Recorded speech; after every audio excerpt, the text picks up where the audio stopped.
Saudara, hari ini saya sedang mengikuti kegiatan dari Pangdam Jaya, yakni Majen TNI Dudung Abdurrahman yang sedang meninjau langsung proses pelatihan dasar dari prajurit Kodam Jaya.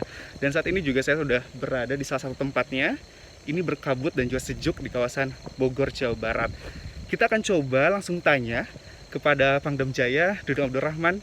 Pak Dudung, Oh, Pak, ini bisa jelasin dulu ini tempatnya apa sih Pak? Kok berkabut kayak gini sih Pak? jadi ini di Gunung Bunder, Mm-mm. tempat Dodik Latpur.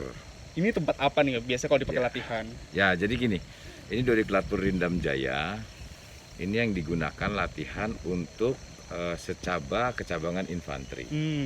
Makanya tadi kan sudah selesai latihan puncaknya, secaba PK-nya. Kemudian nanti yang infanteri akan dialihkan pendidikan kejuruannya di sini. Oh gitu. Ini kurang lebih sekitar 3 bulan.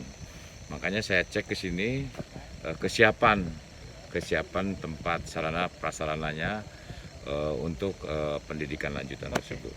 Tapi emang biasanya cuaca seperti ini Pak, berkabut, Ya memang sejuk kayak seperti gini ini, ya? seperti Oke. ini, dingin sekali. Dingin sekali ya Pak? Dan airnya mengandung belerang. Oke. Dan Kita sambil jalan Pak yuk. Kita sambil lihat-lihat. Bapak, ini kan Bapak juga tadi meninjau bagaimana proses pelatihan dari para prajurit nih Pak ya. ya, Kalau Bapak sendiri ada kenangan tersendiri nggak Pak waktu Bapak masih jadi prajurit, masih dalam proses pendidikan? Ada Ya. kenangan nggak sih Pak? ya kenangannya sama aja. Kayak gimana Jadi hampir mirip-mirip. Kita tidak mandi sekian hari, kemudian air ya saya ketemunya di mana air Pak? Oh gitu. yang ada di daerah latihan. Begitu juga makanan sangat terbatas.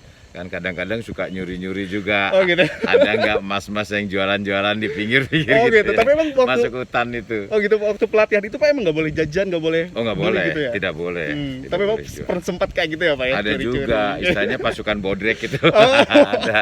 Pasukan Batak itu apa sih Pak Jadi sebenarnya? pasukan bodrek itu ada emas-emas atau emang-emang yang naik ke hutan juga gitu. Kemudian bawa makanan, kita nyuri-nyuri dari pelatih, kita beli. Oh, begitu. gitu. Padahal sebetulnya nggak boleh punya makanan itu dan bawa uang itu tuh tidak boleh itu. Oh berarti tidak boleh Pak ya? Ya betul. Pak, selain tadi kan Bapak bilang kalau misalnya makanan susah, mandi juga susah, kadang-kadang juga harus nyuri-nyuri dulu kalau misalnya ada pedagang baru bisa beli. Ada hal lain nggak Pak yang sebenarnya Bapak ini adalah paling berkesan selama menjadi prajurit TNI dan sampai akhirnya sekarang Bapak menjadi jadi Pangdam juga nih Pak? Ya artinya sebetulnya yang sangat berkesan itu di sini kita dididik dan dilatih terutama mental. Oke. Dari situasi dan kondisi yang susah ya dengan segala macam keterbatasan, justru inilah yang membuat karakter seorang prajurit itu di situ. Ya, ditempa dengan sekian banyak resiko, dengan sekian banyak permasalahan, kemudian dia harus mampu mengatasi itu.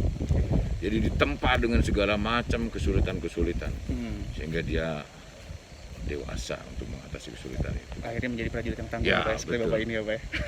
Kita sambil jalan dulu Pak. Oke. Pak, ini kan kalau TNI kemarin juga sempat ada yang viral nih Pak terkait dengan yel-yel. Memang kalau yel-yel itu emang identik dengan TNI ya Pak ya? Yel-yel itu kan sebetulnya hanya untuk masing-masing satuan punya yel-yel, hanya untuk membangkitkan semangat saja sebetulnya, membangkitkan semangat prajuritnya itu sendiri. Nggak ada masalah. Gak masalah. Tapi Bapak tahu nggak sih Pak ada yel-yel yang emang viral nih Pak dari TNI AD? Tahu nggak Pak? Yang mana tuh? Yang terpesona Pak. Oh, begitu.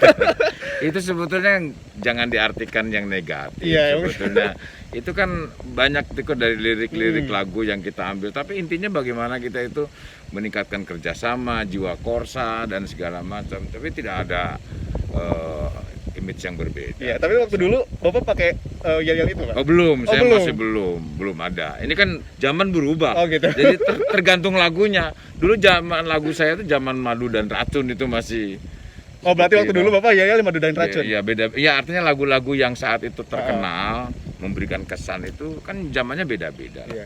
Pak, boleh dong Pak kasih ke Sobat Kompas TV Pak terkait dengan yel-yel yang Bapak berkesan yang pasti ingat Pak, yel-yel kayak gimana sih Pak yang membuat semangat Bapak waktu menjadi prajurit nih Pak? Nah waktu yang jadi prajurit yel-yel yang saya berkesan, ingat Sarta Marga, ingat Sumpah Prajurit, ingat 8 wajib ABRI, pasti aman, yes. Oke, itu ya Pak yang buat semangat. Iya, itu Tapi dulu. kalau Bapak sendiri tahu tentang yang itu Pak, yel-yel yang terpesona itu? Dia tahu. Coba dong Pak nyanyiin Pak. Ya tapi saya tidak terlalu banyak tahu lah. Iya, tapi tentang kalau itu. bisa refnya Apa Pak? Enggak, saya Enggak nggak juga. hafal. Oke. Kalau di sini Pak, ini kan tempat pelatihan, tempat pertempuran juga nih Pak. Ada Iya. pesan nggak Pak bahwa waktu Bapak pendidikan di sini juga ada Bapak sempat di sini dan sebagainya? Oh, saya belum sempat di sini. Belum di sini.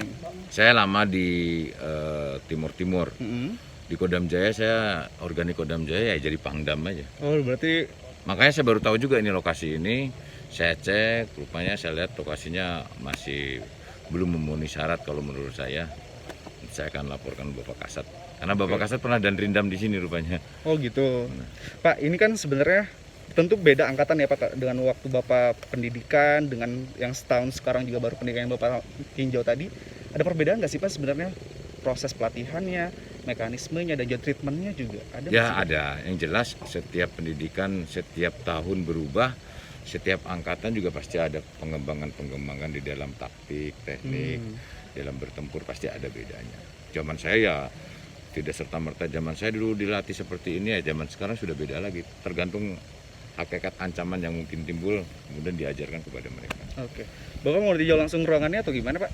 Sudah tadi saya sudah Tinjau ya. tinjau. Kondisinya berarti masih bisa dipergunakan Pak? Masih bisa dipergunakan. Ya ini nanti akan kita perbaiki sehingga memenuhi syarat bagi mereka.